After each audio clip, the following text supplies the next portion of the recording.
welcome back to Zoom.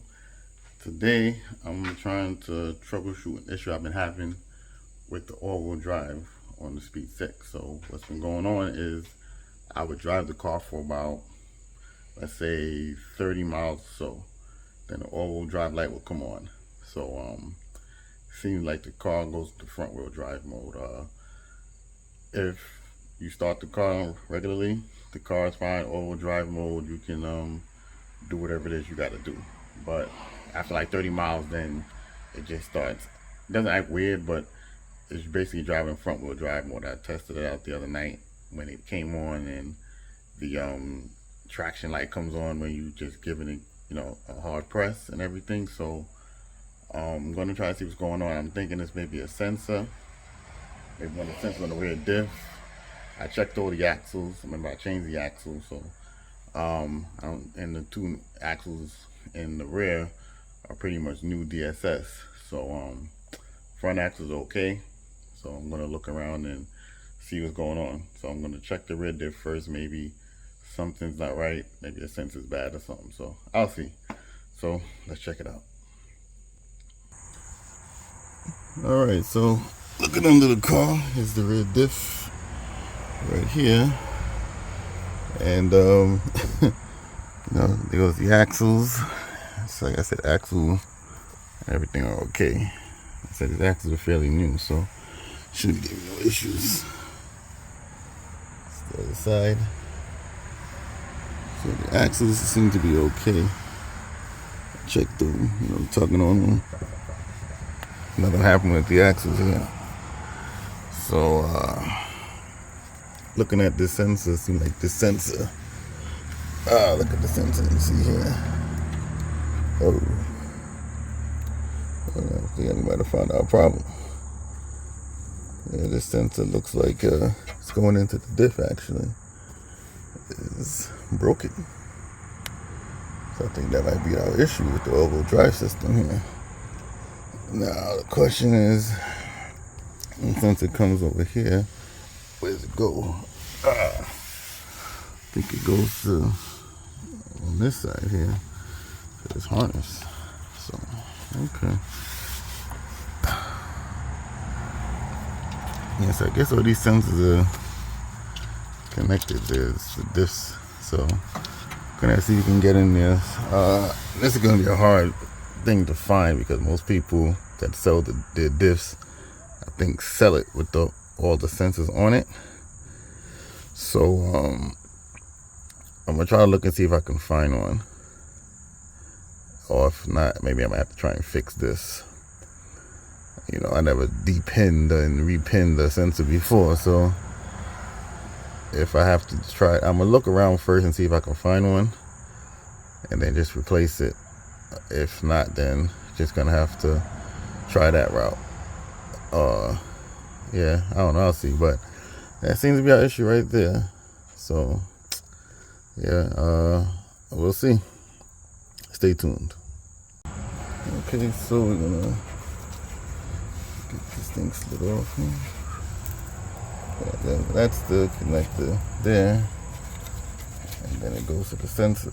So I'm gonna try and let's see if I can find something that could, another plug, or just splice the wires or something and try to replace it, because especially where it broke on the connector, if it would have broke like in the middle where I had some wire left, then that could have worked, but didn't have that. So we're gonna have to try to repin it from there, see what I can do. So I have to take it from here, cut it from here, and then try it out that way. So we'll see, man, we'll see. Okay, so here is the wire that we're looking at here. It comes off the diff. Now I took it, basically it's held on the top by like a little zip tie on top of the diff, like it was on the other side. So you gotta pop that off. It's a pain in the ass. You ain't got much space down there to move, but then you can just unplug it from here from this one here, and then try and do what you got to do. So it comes up to this one. So there's one plug that connects to the other side, and then it goes into the transmission. I mean, into the differential. So try to see what I can do. All right, so let's look at the connector inside there. So there goes the yellow piece. That's the cover for the pins and everything. So that covers it. So we're going to remove that and then try to get to the pin inside. So like I said, I've never done this before, so bear with me. Okay, let's see.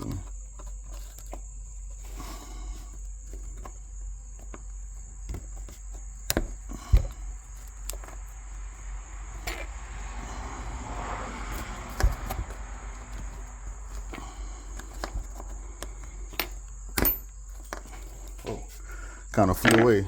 Hold on 1 second. Okay, so there goes the pin now.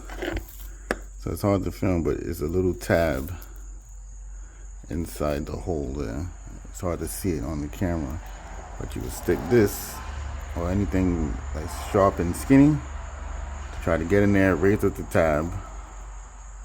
Hard to see the tab in there. You raise the tab up, and then you got to get something to pull this out, See, me, unfortunately, I got a little piece, but it's got to pull that out, and then the pin will come out. That's the pin inside there. So see, some of it backed out.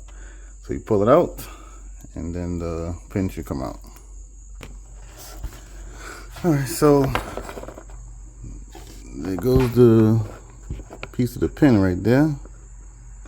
Let's get this camera straight. There we go. So there goes that piece of the pin there. See if you can pull it out here. Get some tweezers or something sharp that you can, get it to pull out. And that's the pin there. So what we're gonna have to do now is go to like an auto parts store or something, get some wiring and such, and then try to get the pin in there.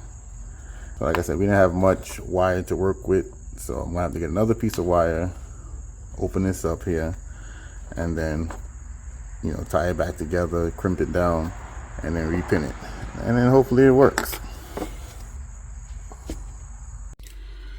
All right, so one's done, wired it up, tied it up.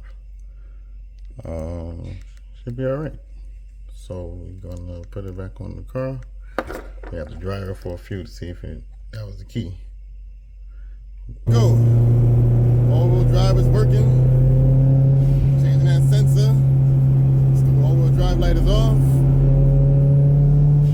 Good money out here, baby.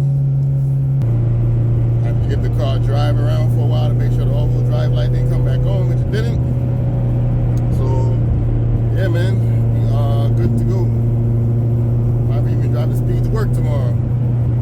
Just to do it. Do that and something else happens.